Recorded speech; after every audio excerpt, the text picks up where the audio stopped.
A mother who lost her daughter to the CCP virus is now suing the local authorities. She said her daughter could have still been alive if officials hadn't covered up the pandemic. NTD's Juliet Song reports. A Wuhan resident is suing local authorities over the death of her only child. She demands a public apology and an almost $300,000 in compensation. I just think that my daughter shouldn't have died. I hope she can rest in peace. I think the officials that covered up the pandemic are responsible for her death. As early as late December last year, 8 doctors in China tried to warn about a SARS-like virus, including Dr. Li Wenliang, but they were reprimanded by authorities. Yang said on January 16th, her daughter went to a local hospital for surgery. That's 4 days before Chinese authorities admitted there was human-to-human transmission. Her daughter was infected with the virus at the hospital and died 3 weeks later. She was only 24 years old.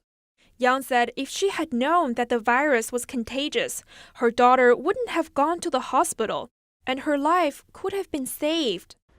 She also suspects the authorities covered up the real death toll. In a social media post, she wrote that her daughter tested positive for the virus, but her daughter's death certificate says she died of viral pneumonia. Yang has been trying to demand justice for her daughter, but was dragged away when appealing to local authorities. A friend recorded her crying out her grievances. If I don't demand justice for my daughter, then I don't deserve to be her mom. You don't know how miserable she was when she died. She was looking at me. I can't even bear to think about it.